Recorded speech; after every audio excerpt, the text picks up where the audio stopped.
Buongiorno a tutti ragazzi, come sempre nuove notizie.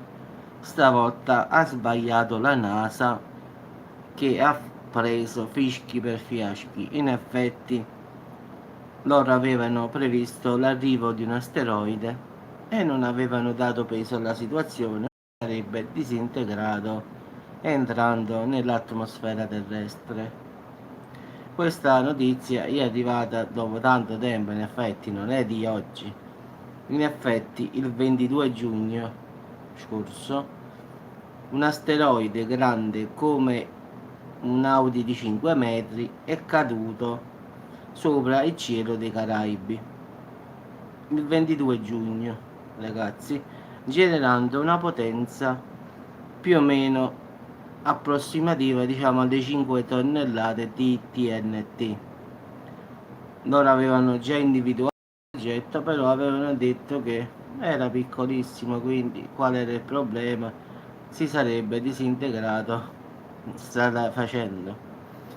E invece loro dal canto loro dicono che è impossibile prima di 500.000 km dalla Terra di sapere quanto è grande. Allora quello che dico io, non dite che è piccolo, perlomeno fate studi più approfonditi. Fortunatamente non è successo nulla, quindi è andata bene, diciamo. Ma se avrebbero sbagliato su un altro asteroide, ragazzi, che sarebbe successo? Quindi in effetti questi sono proprio pericolosi, in effetti. Loro hanno detto è come vedere un moscerino a 500 km di distanza. Ho capito, sì, ma tu hai una tecnologia che fa paura. Come fai a prendere un asteroide di 5 metri per 20-30 centimetri? Cioè, non lo so. Quindi ragazzi, questi qua, se dicono che è 300 metri, è capace che quello è 1 chilometro. Non riescono a vedere dei moscerini, come si può dire, di 5 metri.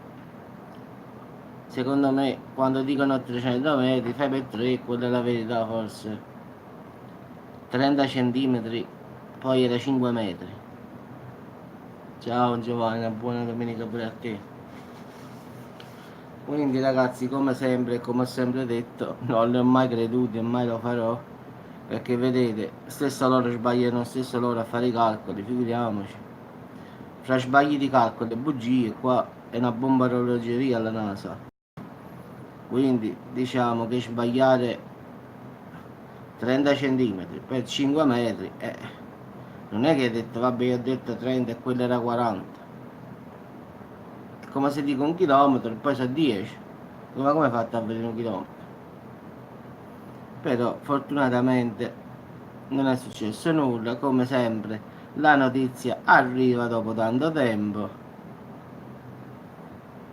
Qua fa sempre caldo, qua è proprio una disperazione, cioè, qua caldo, qui non ne vuole proprio sapere. Vabbè ragazzi, vi saluto, ci sentiamo dopo. Quindi la NASA, come vedete, non è perfetta come tutti crediamo, che sono tecnologici, sbagliano forse più di noi. Quindi sempre come dico, fidarsi è bene, ma non fidarsi è meglio. Ciao a tutti ragazzi e buona domenica a tutti.